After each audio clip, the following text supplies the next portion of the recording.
Saudara-saudara, hari ini kita meneruskan penjelasan tentang iman rasuli. Kita sudah berbicara sampai di Yesus naik surga dan duduk di sebelah kanan Allah Bapa. Dan pada akhirnya, kalimat terakhir, dia akan datang kembali untuk menghakimi orang yang hidup dan yang mati. Dan hari ini kita akan berkhotbah tentang Yesus datang kembali menghakimi orang hidup dan yang mati. Sebelum itu kita ingat dia berada di surga, duduk di sebelah kanan Allah dan Bapa. Ini adalah konsep yang tidak mungkin berada di dalam agama. Tidak ada agama yang mempunyai kristologi. Tidak ada agama yang mempunyai pengantara. Tidak ada agama adalah anak Allah yang datang ke dunia.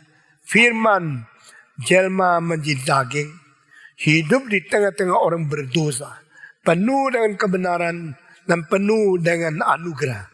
Sehingga melalui kedatangan Kristus di dunia ini, umat manusia mendapatkan pengharapan, mendapatkan penolongan, mendapatkan keselamatan, dan mendapatkan sesuatu tujuan hidup yang bermakna menanti kedatangan kedua kalinya.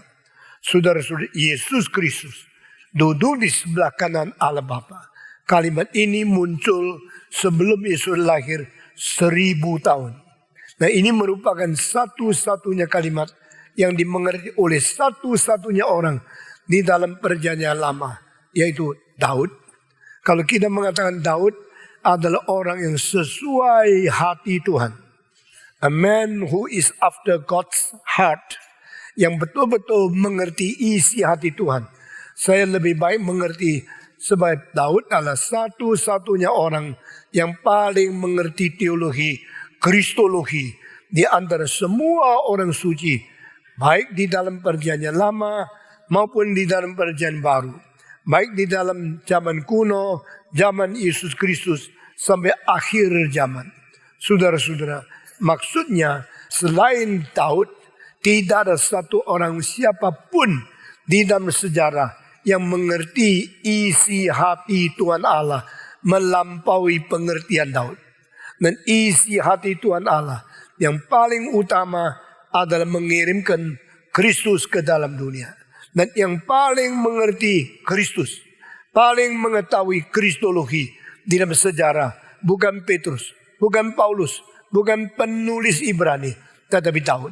Dan karena kalimat-kalimat dari Daud, akibatnya mempengaruhi semua teolog-teolog yang mengerti firman Tuhan. Saudara-saudara sekalian, kenapakah kita mengatakan Daud adalah pengerti kristologi yang paling mahir dan satu-satunya? Karena semua hal yang paling penting mengenai Kristus di dalam dunia itu tercatat dalam kitab suci dan mulai mendapatkan ilham dari Tuhan Allah melalui Roh Kudus kepada satu orang, Daud. Yesus akan dijual 30 perak. Itu yang pertama memberitahu kita, Daud. Yesus akan dipaku di tengah-tengah kedua perampok. Yang pertama-tama memberitahu kabar kita, Daud. Yesus akan mati dan bangkit kembali. Dan di dalam kematiannya, jiwanya tidak terletak di dalam akhirat yang memberitahu kabar kita, Daud. Yang berkata dia mempunyai tubuh yang tidak diizinkan untuk musnah atau rusak. Yang pertama kali diberitahu kabar kita, Daud. Yang berkata Yesus Kristus sudah mati, akan memperpanjang hidupnya dan sebagainya. Dan akhirnya dia akan bangkit dari kematian, yang memberitahu kabar kita, Daud. Yang berkata Yesus akan duduk di sebelah kanan Allah Bapa. Di dalam seluruh kitab suci, perjanjian lama satu-satunya yang memberitahu kita adalah Daud. Kenapa bukan Abraham? Kenapa bukan Musa? Kenapa bukan Yesaya? Kenapa bukan Yeremia? Kenapa bukan Daniel? Kenapa bukan Obadiah? Kenapa bukan nabi-nabi yang lain? Tetapi melalui satu orang yang disebut, He is the one who is after my mind, who is after my heart. Satu-satunya Raja yang berkenan dan sesuai dengan isi hati Tuhan, itu adalah Daud. Bukankah nabi-nabi itu banyak? Bukankah raja-raja itu banyak? Bukankah imam-imam ahli Taurat, semua belajar akan firman perjanjian lama itu beribu-ribu orang, tetapi hanya satu orang yang paling mengerti isi hati Allah Bapa, yang paling mengerti inti daripada semua pengertian tentang Allah di dalam Kristus, itu adalah Raja Daud. Sehingga Raja Daud boleh dikatakan seorang yang sudah menerima, memegang dan mengetahui isi Tuhan secara puncak dan secara inti, secara fokus, secara titik paling pusat. Sehingga Daud merupakan kunci kristologi di dalam perjanjian lama. Daud merupakan seorang yang memberikan inspirasi untuk kita mengerti kristologi yang paling penting di dalam sejarah. Itu sebab sebelum Yesus lahir 1000 tahun yang lalu sudah dinubuat oleh Daud bahwa Yesus akan duduk di sebelah kanan Allah Bapa. Dan kalimat ini bukan sesuatu perkembangan, akhirnya menjadi satu kesimpulan daripada pengertian kristologi. Ini bukan sesuatu yang diajarkan oleh kita daripada para rasul. Ini adalah sesuatu yang memang sudah ditetapkan oleh Tuhan sebelum dunia diciptakan. Dan diwahyukan ke Daud sebelum Yesus lahir ke dalam dunia. Yesus akan duduk di sebelah kanan Allah Bapa. Ini di dalam kekekalan tidak ada. Tapi di dalam sejarah melalui kematian, kebangkitan, naik ke surga baru ada. Ini sesuatu posisi yang baru. Satu posisi yang belum pernah diketahui di dalam sejarah atau sebelum dunia diciptakan. Ini baru terjadi sesudahnya Yesus mati dan bangkit. Tetapi ini merupakan satu hal yang sudah diwahyukan 1000 tahun sebelum Yesus lahir ke dalam dunia. Sehingga ini merupakan satu keindahan yang luar biasa. Dan ini bukan perkembangan agama. Konsep menjadi menyimpulkan sesuatu proses yang panjang. Ini merupakan sesuatu pengwahyuan daripada sebelumnya ada agama-agama. Sebelumnya ada proses perkembangan pengertian konsep agama di dalam agama apapun. Sehingga semua agama, baik barat maupun timur, yang paling penting sebelum ada semua agama, maka ayat ini sudah muncul. 1000 tahun sebelum Yesus lahir sudah dinubuatkan. Tuhan berkata kepada Tuhanku bahwa engkau akan duduk di sebelah kanan Allah Bapa. Yaitu nubuat yang ditulis di dalam kitab Mazmur pasal ke-110.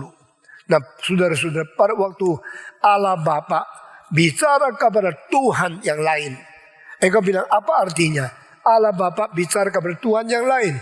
Bukan ini mengatakan, bukan berarti Allah tunggalkah? Allah itu Allah yang esa. Bagaimana bisa mengatakan Allah Bapa bicara kepada Tuhan yang lain?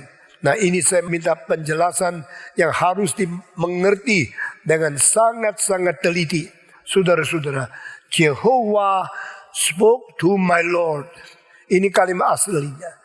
Jehovah berbicara kepada Tuhanku. Nah, Tuhanku itu siapa? Yehova siapa? Yehova adalah Allah. Tuhanku itu siapa? Tuhanku adalah Allah. Allah itu baru bisa disebut Tuhan. Jikalau bukan Allah, tidak mungkin dipanggil sebagai Tuhan. Lalu apa artinya Yehova bicara kepada Tuhanku? Orang Yahudi tidak berani langsung menyebut nama Yehova atau Yahweh. Karena apa? Di dalam ayat Alkitab, di dalam 10 hukum. Hukum ketiga, jangan sembarangan menyebut namaku. Itu sebab setiap kali orang Yahudi baca kitab suci, muncul istilah Yehova, mereka langsung berdiri. Dan mereka dengan penuh hormat, dengan hikmat, dan dengan penuh ketakutan kepada Tuhan, mereka mengganti istilah Yahweh menjadi Adonai. Adonai artinya Tuhan. Adonai yaitu Yehova. Yehova itu Allah. Allah yang kekal sampai kekal berada pada diri sendiri. Itu namanya Yahweh. Dan Yahweh di dalam orang Yahudi sebut sebagai Tuhan. My Lord. The Lord is God. Only God can be called Lord. Hanya Allah itu Tuhan. Yang bukan Allah tidak disebut sebagai Tuhan. Sehingga setiap kali membaca tentang Yahweh, mereka langsung ganti dengan Adonai, Tuhanku. Ya Tuhanku, Adonai. Kalau mereka menulis kitab suci, tulis sampai istilah Yahweh. Mereka berdiri, pergi cuci tangan. Sudah cuci bersih, baru berani tulis Yahweh. Sesudah tulis selesai, mereka baru duduk. Karena ini nama terlalu suci, terlalu agung. Ini nama yang maha kuasa, namanya Tuhan. Lalu mereka tulis sampai satu kali lagi. Yahweh muncul sekali lagi. Mereka berdiri lagi. Mereka tidak berani tulis. Mereka pergi cuci tangan lagi. Sudah cuci bersih baru tulis Yahweh. Sudah selesai baru duduk lagi. Ini adalah kebiasaan scribes. Jadi orang-orang ahli kitab suci. Dengan perasaan tanggung jawab. Penuh ketakutan dan kehormatan kepada Tuhan. Mereka melakukan hal yang sedemikian seriusnya. Tetapi saudara-saudara, pada waktu di dalam ayat yang pertama dari 110 Mazmur, Yehova berkata kepada Tuhanku. Mereka karena tidak berani menulis Yehova, maka mereka langsung mengganti dengan Adonai. Adonai berkata kepada Adonaiku. Dan di sini menjadi sulit sekali. Tuhan berkata kepada Tuhanku. Tuhan yang pertama itu Yehova. Yehova itu Tuhan. Dan Tuhan berkata kepada Tuhanku. Kedua ini Tuhan siapa? Nah di sini orang Yahudi tidak mengerti. Mereka hanya meneruskan tradisi. Terus mengatakan sampai sekarang. Tapi orang Kristen mengetahui. Tuhan Yehova. Bicara kepada Tuhan itu siapa? Itu Yesus Kristus. Yang sendirinya adalah Tuhan. Karena dia mempunyai sifat ilahi. Dan dia juga harus disebut sebagai Tuhan. The Lord spoke to my Lord. Originally, Jehovah spoke to my Lord. Kalau Yehova berbicara kepada Yehova. Apakah dua Allah? Bukan. Yehova bicara kepada Tuhanku. Apalah Tuhan ini bukan Yehova? Iya. Kalau Yehova bicara sama Tuhanku. Yehova itu juga Tuhan. Apa artinya Tuhan bicara sama Tuhan? Apakah dia bercakap-cakap sendiri? Dialog sendiri? Sendiri bicara kepada diri yang sebagai objek daripada dirinya? Bukan. Di sini mengandung arti oknum pertama. Bicara kepada oknum kedua. Pribadi Allah. Bicara kepada pribadi anak. Pribadi pertama Allah. Bersifat ilahi. Pribadi Yesus sebagai anak. Bersifat ilahi. Maka tidak salah. Allah bicara kepada Allah. Yehova bicara kepada Tuhanku. Ini ada dialog antara pribadi pertama dengan pribadi kedua. Oknum pertama adalah Allah. Adalah namanya Yehova. Mempunyai sifat ilahi. Maka dia disebut Tuhan. Tuhanku. Oknum kedua bersifat ilahi. Tetapi dia pernah jelma menjadi manusia. Hidup sebagai manusia yang berdaging dan berdarah. Tapi dia mempunyai sifat ilahi. Maka dia juga disebut sebagai the Lord, Tuhan. Tuhan bicara kepada Tuhanku. Ini berarti ada perkataan antara Allah kepada anak. Sama seperti Yesus di dunia. Waktu dia berdoa kepada Allah Bapa. Ini adalah anak Allah yang menjadi manusia. Berbicara kepada Allah Bapa yang berada di surga. Dialog antara pribadi dengan pribadi terjadi di dalam Allah Tritunggal. Sehingga di dalam Kejadian fase pertama. Waktu Allah mencipta langit dan bumi. Akhirnya dia mencipta segala isinya. Waktu dia mencipta segala isinya. Terakhir dia mencipta manusia. Apakah perbedaan manusia yang dicipta dibanding semua ciptaan lain daripada Tuhan Allah. Perbedaan manusia yang dicipta adalah perbedaannya dia mempunyai peta dan teladan Allah. Manusia dicipta sesuai peta teladan Allah. Maka Tuhan Allah waktu mencipta manusia, dia memakai istilah yang sama sekali tidak biasa. Kami akan mencipta manusia menurut peta dan teladan kami. Nah di situ, we are going to create human being after our image and likeness. Kenapa Allah menyebut diri sebagai kami? Kenapa Allah menyebut diri sebagai kami akan mencipta? Karena di dalam diri dia ada Tritunggal. Allah Bapa, Allah Anak, Allah Tritunggal. Maka ketiga pribadi mempunyai sesuatu zat, sesuatu substansi yang sama. Dan sesuatu ilahi yang mempunyai tiga pribadi mengatakan kami. Kami akan menciptakan manusia menurut peta dan teladan kami. Nah ini semua adalah ajaran Alkitab yang tersimpan dari halaman pertama sampai halaman terakhir. Dari kitab Kejadian sampai buku Wahyu. Seluruhnya konsisten. Dan ini tidak mengerti oleh agama lain.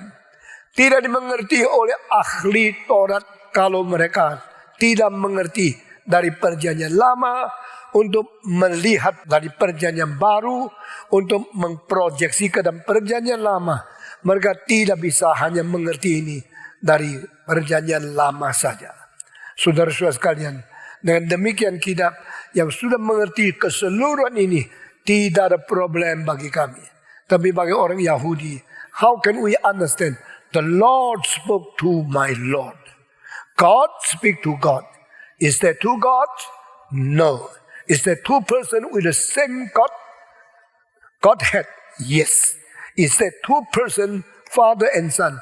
Or do they have the same quality and the same nature of God? Yes. God the Father have the nature of God.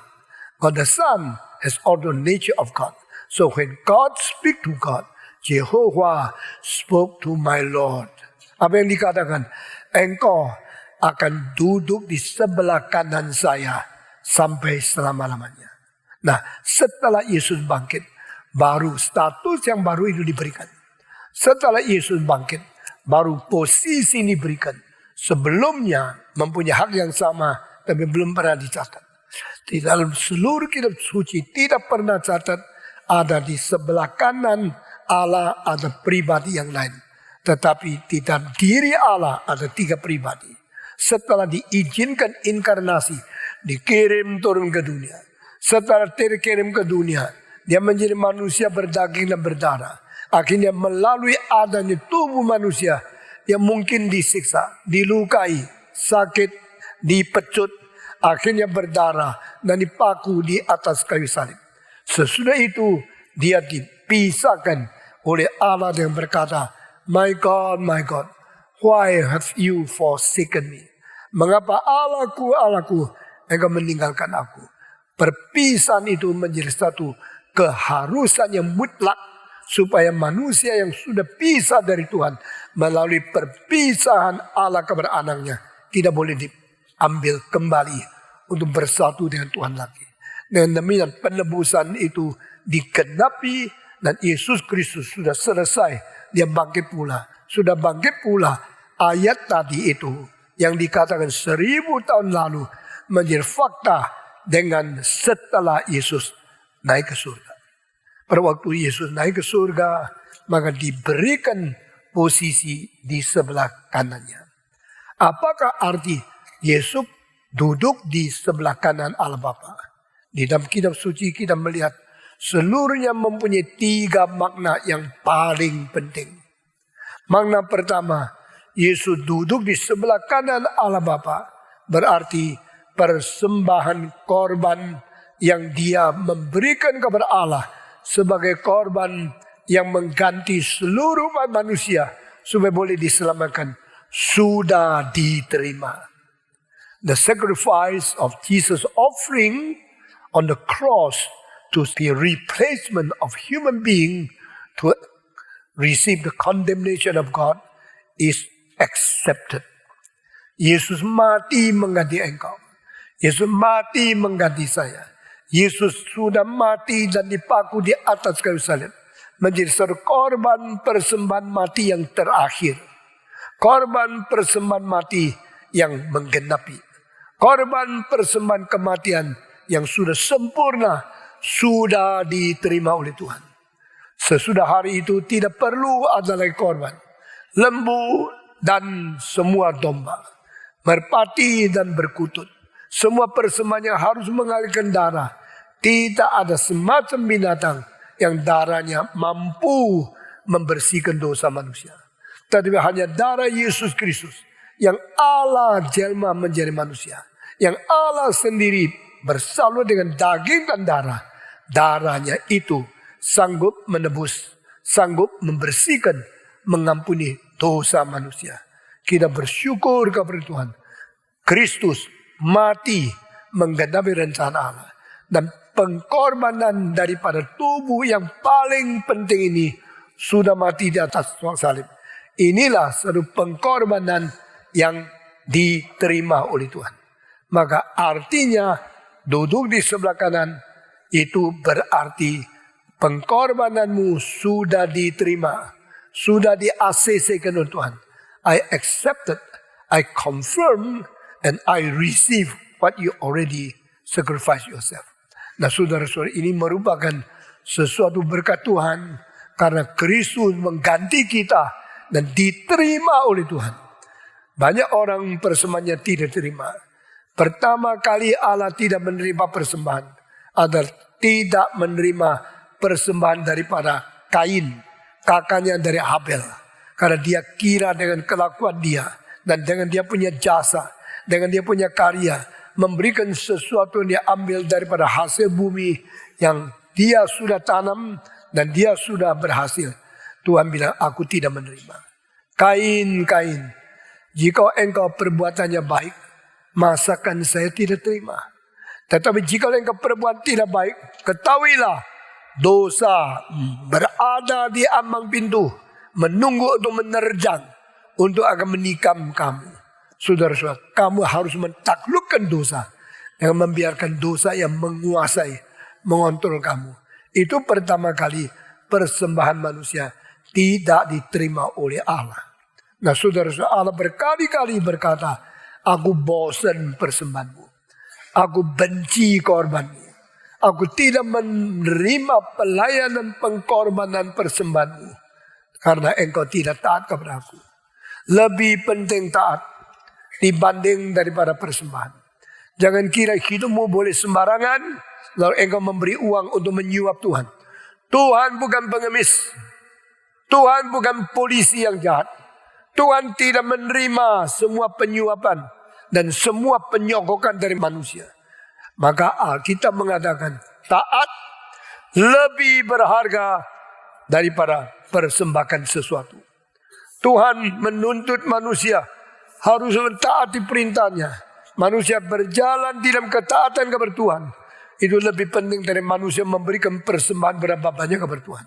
Karena Allah tidak perlu uang. Allah tidak perlu domba. Tidak perlu lembu. Semua persembahan bukan diterima oleh Tuhan. Tetapi satu-satunya persembahan yang diterima oleh Tuhan dengan kesenangan hati, dengan kepuasan mutlak, dengan sesuatu penyempurnaan yang sudah menggenapi apa yang Tuhan hendaki adalah persembahan Yesus Kristus.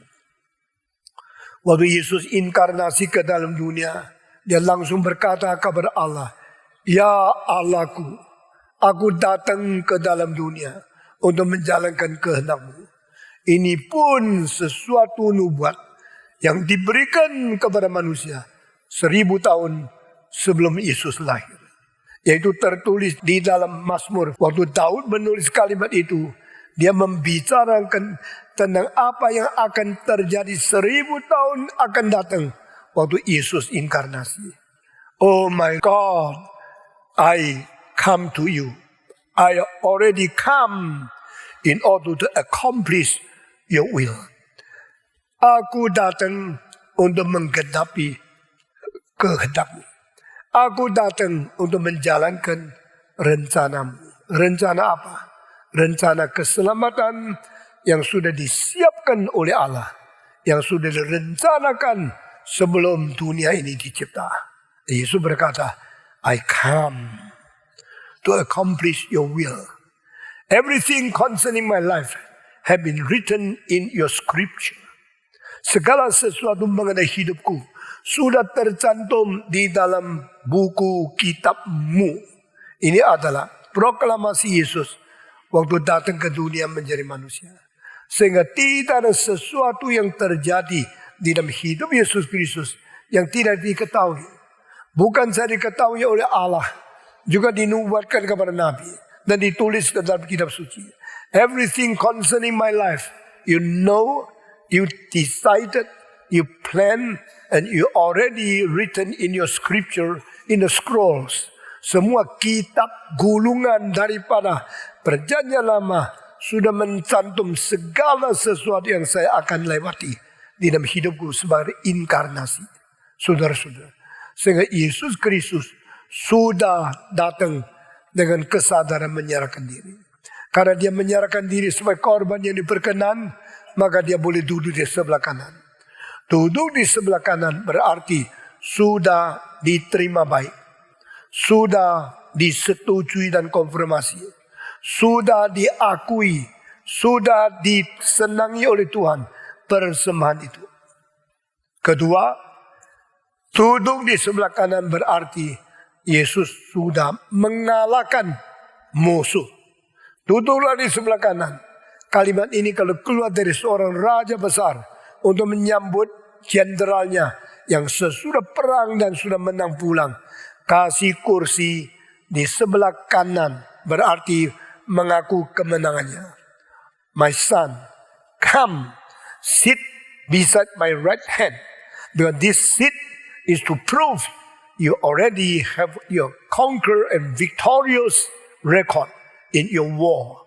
Di dalam peperangan engkau sudah menang. Engkau sudah mengalahkan musuh. Dan engkau pulang dengan begitu bergaya. Karena engkau sudah menang, maka engkau pulang dengan mulia. Sekarang untuk menyatakan, mengakui kemenanganmu, kamu boleh duduk di sebelah kanan saya. Ketiga, apa artinya duduk sebelah kanan Allah Bapa? Berarti engkau mendapatkan kedudukan di mana saya memberikan engkau hak untuk menguasai segala musuh dan memerintah segala bangsa yang luar.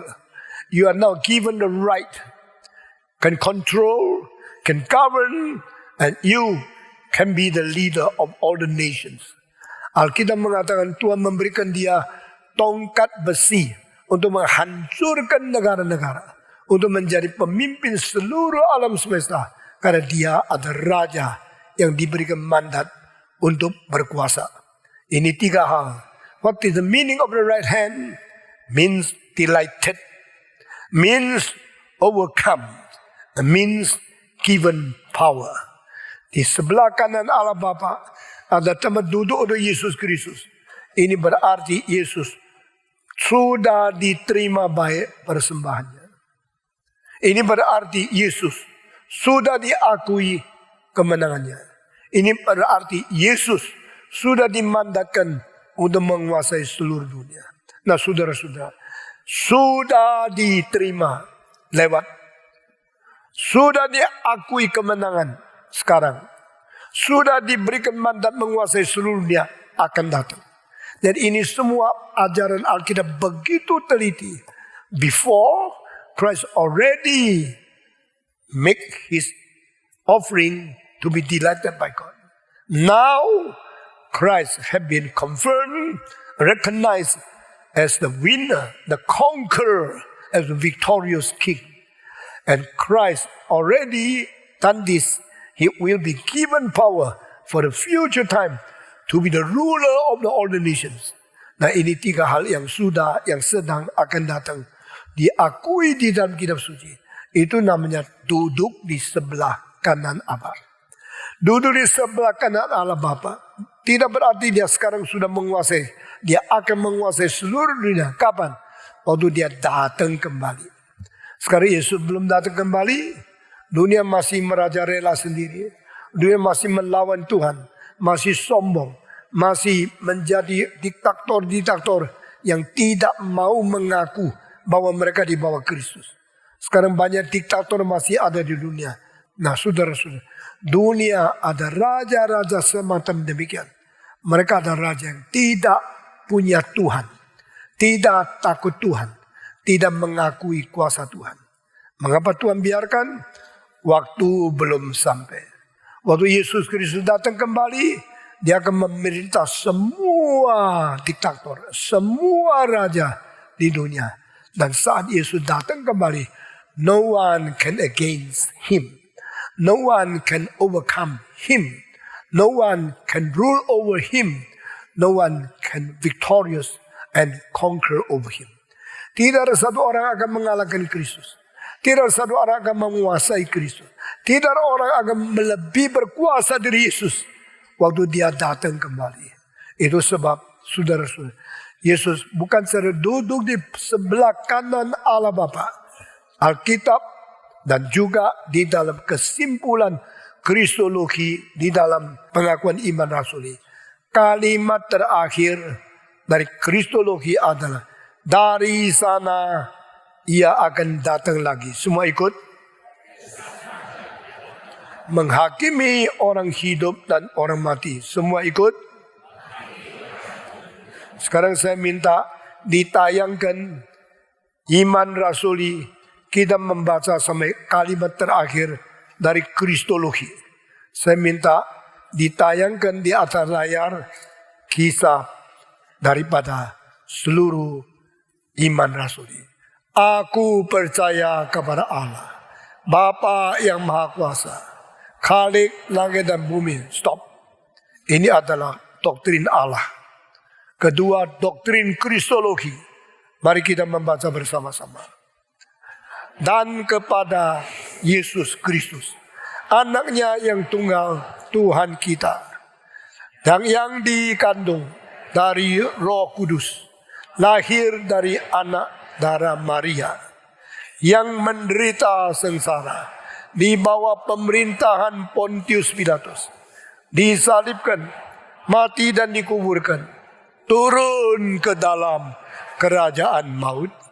Pada hari yang ketiga, bangkit pula dari antara orang mati, naik ke surga, duduk di sebelah kanan Allah, Bapa yang Maha Kuasa. Kalimat terakhir, dan dari sana ia akan datang untuk menghakimi orang yang hidup dan yang mati.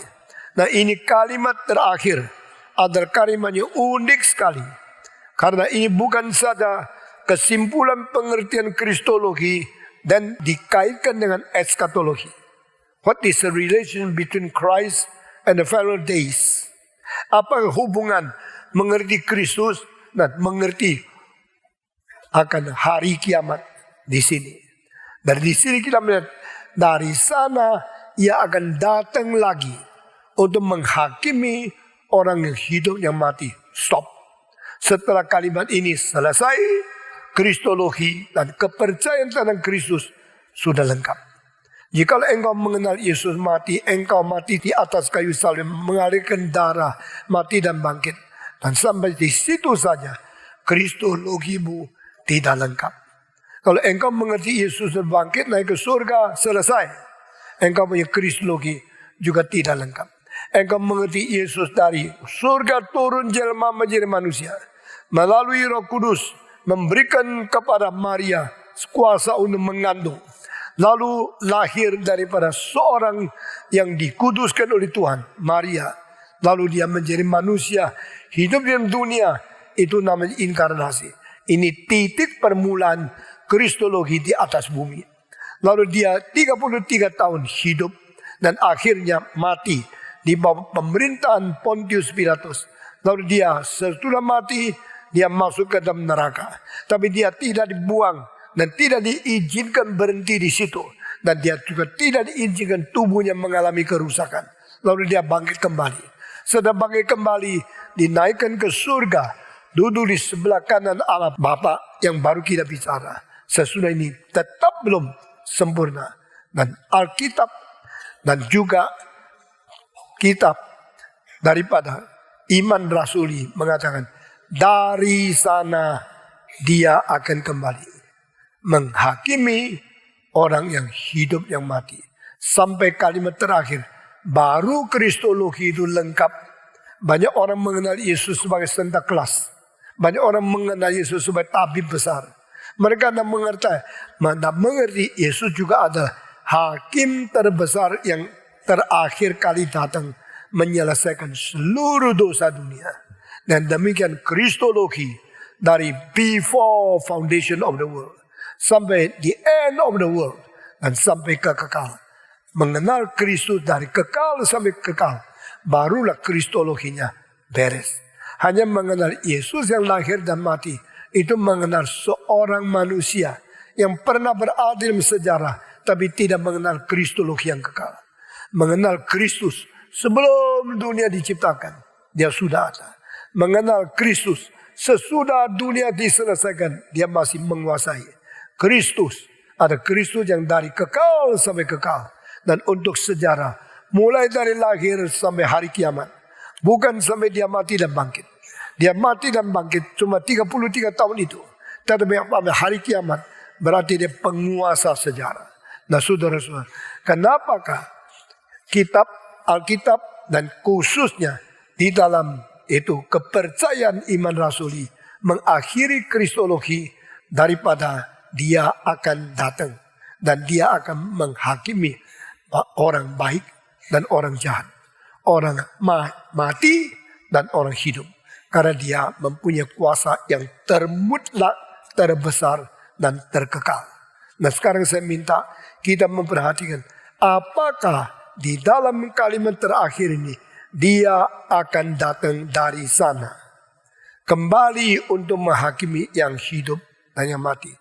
Apakah kalimat-kalimat ini arti sesungguhnya? Saya akan menunjukkan beberapa poin yang penting sekali. Poin pertama, dari ayat ini, dari kalimat iman rasulita dan kristologi yang terakhir kalimat ini, mengatakan kepada kita, waktu, zaman, dan sejarah ada titik akhir. Saudara jangan kira akan terus menerus putar-putar, tidak ada akhir. Dunia akan kemana? Tidak tahu. Zaman akan selesai, tidak tahu. Ada selesai atau tidak? Tidak tahu. Tidak bisa. Orang Kristen berbeda dengan semua agama yang lain. Orang Kristen mengetahui so-called history should be one end. Sejarah ada akhirnya. Kita bukan seperti membabi buta mengikuti keadaan matahari setiap hari naik turun. Tidak habis-habis. Tidak. Pada satu hari yang ditentukan oleh Tuhan, matahari tidak akan naik lagi. Tidak ada lagi fajar menyingsing. Pada satu hari yang ditetapkan, bumi tidak putar lagi. Seluruh dunia akan berhenti. Karena the end of world is coming. Dan kitab suci mengatakan, dunia ada kiamatnya. Mengapa dunia ada kiamatnya? Karena titik akhir sudah tiba. Tidak ada perpanjangan lagi. Nah konsep ini tidak ada di Sintoisme, Zoroasterisme atau Greka mitologi semua. Ini salah satu konsep yang paling penting dan menjadi ciri khas iman Kristen yang benar. Saudara dengar baik-baik kalimat di bawah ini. Di dalam semua agama cuma dua macam konsep mengenai waktu. Semacam konsep waktu berputar-putar siklus terus, dah henti-henti. Satu macam lagi, waktu itu berlinier, berjalan satu garis dan akhirnya sampai titik terakhir, stop. Tidak ada waktu lagi. Agama apakah? Yang pegang waktu itu siklus, setelah mati mungkin ada nirwana, mungkin ada neraka. Neraka ada 18 lapisan. Karena waktu itu saya sudah mati. Tetapi setelah mati dilatih, perlu kembali lagi. Saya akan lahirkan kembali menjadi manusia. Itu namanya reinkarnasi. Kalau percaya reinkarnasi, berarti tidak pernah henti-henti. Hidup, mati. Mati, reinkarnasi, mati lagi. Terus hidup lagi. Siklus yang tidak habis-habis. Itulah caranya. Nah, orang yang percaya cara ini, hidupnya tidak serius. Ya kalau hari ini gagal, ya sudah mati. Sudah mati, kesempatan jadi orang baru lagi. Saya reinkarnasi. Waktu itu saya belajar lebih baik. Lalu sudah lebih baik, dah jadi mati lagi. Reinkarnasi lagi. Dengan demikian tak pernah bertobat sungguh-sungguh. Karena dia percaya ada kesempatan lain lagi. Saudara-saudara, agamamu, apa konsepnya? Mempengaruhi hidupmu serius atau tidak. Saudara-saudara, konsep kedua adalah tidak ada kesempatan. Kalau sekarang tidak berbuat baik, habis. Kalau kesempatan dibuang, tidak ada lagi. Kalau hidup ini tidak sukses, tidak ada hidup yang baru. Nah, ini ada hidup sesuai dengan konsep Alkitab. Once, forever. Satu kali kalau sukses, selama-lamanya sukses. Kalau satu kali kalau gagal, selama-lamanya tidak bisa kembali lagi. Ini menjadikan orang serius. Bangsa apa? Kebudayaan apa? Lingkungan apa? Kalau mempunyai tanaman konsep ini yang sangat serius, maka bangsa itu, zaman itu, orang-orang itu tidak mungkin sembarangan. Saudara-saudara, because this is the chance. This is my responsibility. This is my grace of God. Ini anugerah Tuhan. Ini kesempatan yang saya dapat. Ini kewajiban yang saya harus lunaskan. Dan ini kesempatan tidak ada lagi. Saya tidak boleh sembarangan. Saudara, orang yang mempunyai perasaan kewajiban karena kesempatan tidak terulang, orang itu serius. Orang tidak apa-apa lah, pokoknya nanti ada kesempatan lagi, kalau tidak lagi. Orang yang sudah 5 kali masuk penjara, lalu tidak mau bertobat, dia akan masuk penjara 500 kali. Orang yang belum pernah masuk penjara, ketakutan masuk, dan tidak pernah mau masuk, dia akan tidak sembarangan hidup, dengan serius menjalankan setiap kewajiban. Dan di hal ini saya percaya ada konsep seseorang yang merubah seluruh dunia. Nah, konsep itu dari mana? Dari lihat tepat apa yang dikatakan oleh Alkitab. Sekarang saya tidak peduli ya, engkau berapa akademik, berapa gelar. Saya mau tanya, engkau berapa tepat melihat anugerah Tuhan?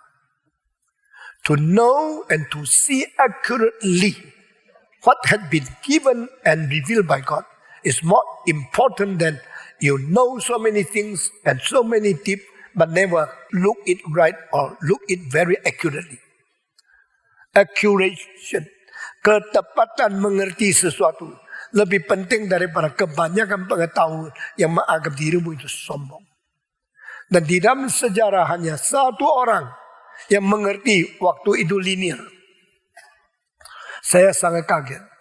Who is the only man who understand the time is linear and there is one beginning and one stop point. Satu-satu orang yang baca Alkitab mengerti ini adalah orang setelah Kristus 350 tahun. Tetapi dia melihat satu ayat. Dan ayat itu sudah ditulis 750 tahun sebelum Yesus lahir.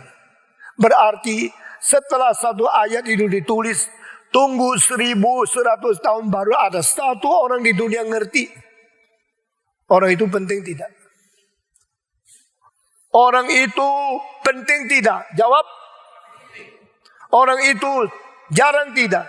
Jarang. Penting. Luar biasa. Tak ada sedikit. Saya kadang-kadang memberikan satu khotbah yang mengerti mungkin salah satu orang. Yang lain, saya ikut kebaktian. Patut hari ini khotbahnya panjang loh. Waktu kebaktian bagus sekali yang datang banyak. Itu semua tak penting. Who is the only man who accurately, very accurately know the focal point of the word of God? Nah, saya katakan kalimat itu kalimat yang dibicarakan satu kali oleh satu nabi. Dan zamannya ribuan, puluhan ribu, ratusan ribu yang mendengar. Dan yang membaca kitab yang ditulis juga banyak sekali. No one understand. Another 200 years, still no one understand. Another 800 years, still no one understand. until 1,100 years after, there was only one man understand what had been written in that word, in that verse in the Bible. And that man, the one who wrote that verse is Prophet Isaiah. And the one who accurately understand what is the meaning of that word is Augustine. Yesaya menulis satu kalimat 705 tahun, 50 tahun sebelum Yesus. Agustinus mengerti kalimat itu 350 tahun sesudah Yesus. Yang lain tidak ngerti. Semua baca kitab suci, kebanyakan ikut-ikut baca-baca sombong. Ikut kebaktian untuk lapor mama, saya sudah ikut kebaktian loh. Kebaktian lambat 1 jam juga tidak apa-apa. Karena tidak ada sadar. Lalu dengar khotbah bertahun-tahun, tidak ngerti. Kalimat yang paling penting, tidak ngerti karena apa? Dia ikut arus. Semua orang gini ya saya ikut. Sekolah mau ini saya ikut sekolah.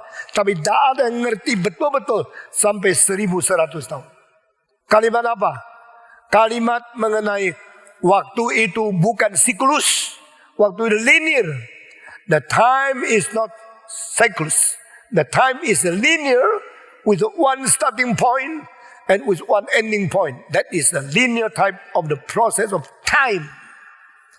Saudara tahu tidak, waktu itu tidak kembali. Waktu itu satu kali untuk selama-lamanya. Engkau lahir satu saat, engkau mati satu saat. No possibility of reincarnation. No return. No repeat. No more opportunity to start again. You have only one point, birth. You have one point, death. You have one point, start. And you have one point, stop. Dan stop mengakhiri apa yang sudah start. Dan stop tidak lagi kesempatan lagi. Pengertian ini membuat satu bangsa serius. Membuat seorang manusia sungguh-sungguh. Membuat seorang yang studi, yang bekerja. Tidak berani sembarangan. Ini penting sekali. Dan kalimat itu di mana? Kalimat itu di Yesaya. Yang isinya adalah, siapakah engkau? Membandingkan aku dengan dewa-dewa yang lain. Whom do you compare with? I am your God. I am true God. I'm the one show you where is the starting point and where is the ending point. I show you all things will happen in the ending point since the beginning. Allah berkata, aku adalah Allah yang dari permulaan menunjukkan hal yang terakhir. Apa yang terjadi? Inilah aku Allah. Dan kepada siapa yang kau bandingkan? Engkau bandingkan saya dengan Dagon? Bandingkan saya dengan Baal? Bandingkan dengan Estora? Bandingkan saya dengan mitos-mitos Greka? Engkau kira banyak dewa-dewa daripada orang kafir. Sama dengan saya. No! I am your God. I'm the only God. And I'm the one who speak and reveal the truth to you. And I'm the one who show you what will happen in the ending point. Pada waktu sejarah akhir akan terjadi apa? Saya tunjukkan sekarang daripada starting point. Kalimat ini semua dengar, semua baca, semua tahu. Ini kalimat dari Yesaya. Saya berkata, Yesaya never written in the Bible. He spoke to the multitude. Yesaya tidak pernah berkhotbah kepada ribuan orang. Yesaya adalah seorang nabi yang secara kuantitas jauh kalah sama Elias. Dan secara kualitas dia menentukan sejarah manusia. He's the one who determined the history and the super understanding of God's word in a very, very absolutely different class of the very, very high level. Yesaya. Dan pada waktu Agustinus 1100 tahun sesudah Yesaya tulis kalimat itu, sadar. Oh, kalau begini waktu tidak kembali. Setelah dia mengetahui itu, maka Yesaya mempengaruhi seluruh dunia. Apa yang dimengerti oleh Agustinus tidak dimengerti oleh orang-orang teolog yang lain. Sehingga Agustinus disebut sebagai one. Saya mengatakan not only one. One, he is the only one, greatest than all other theologians of all time. Sebagaimana in the Bible, David is the only one who understands the mind in God more than any people. David gave us the right understanding of Christology. And Augustinus gave us the right understanding of what is the nature of time. Augustinus sendiri berkata, if you ask me what is time, I first thought I understand all.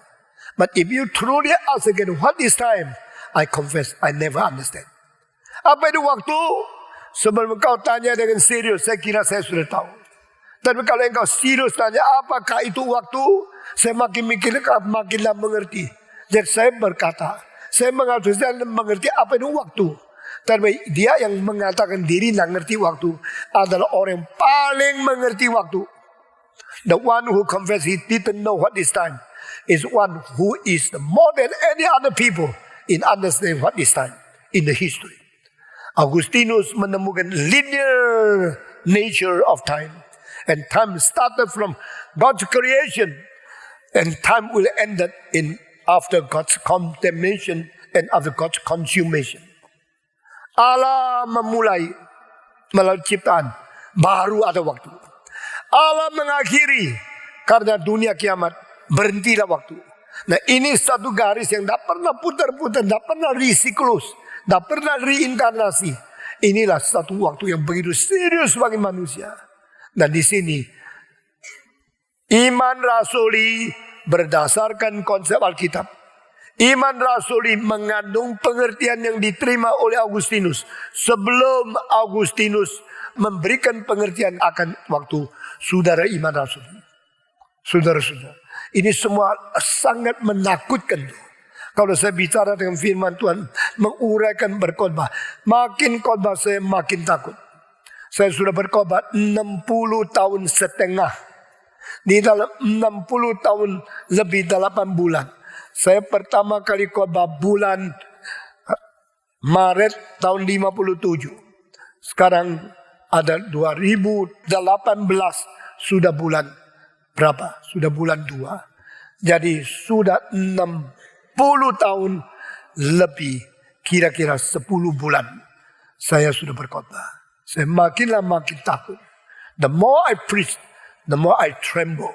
Because how can we human beings, so limited being, can speak out the unlimited word of God? It is absolutely impossible. But by the support, by the work of Holy Spirit, we dare to preach the word of God. Because His anointment and His presence. Karena urapan dan karena penyertaan Dia. Saudara-saudara.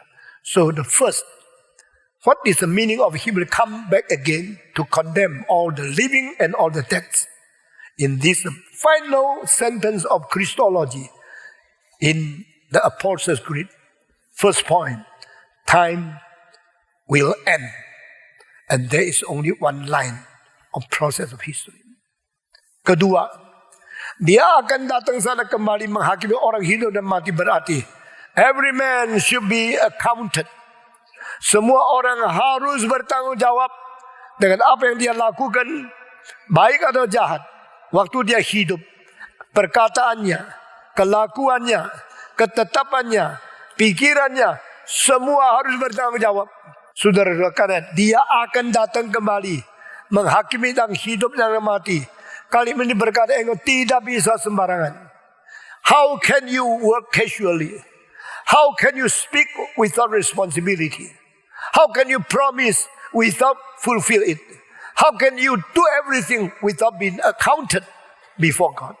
Saudara-saudara, tidak boleh kita berkata tidak bertanggung jawab. Tidak boleh kita melakukan hal yang melarikan diri dari kewajiban. Tidak boleh kita berjanji atas segala sesuatu kerja tidak mempunyai hati mau bertanggung jawab di hadapan Tuhan.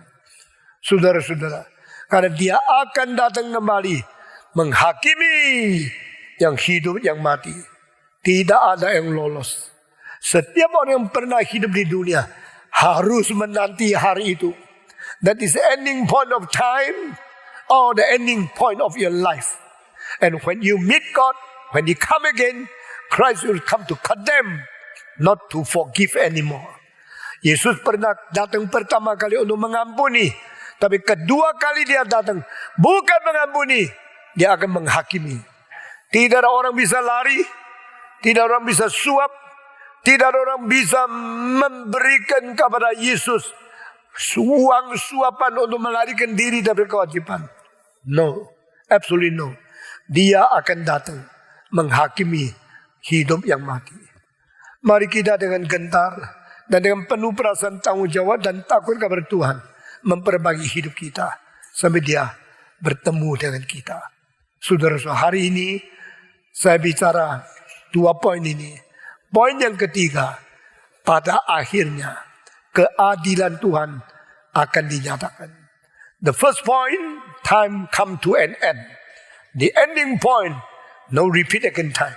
That is the time you count your accountable before God.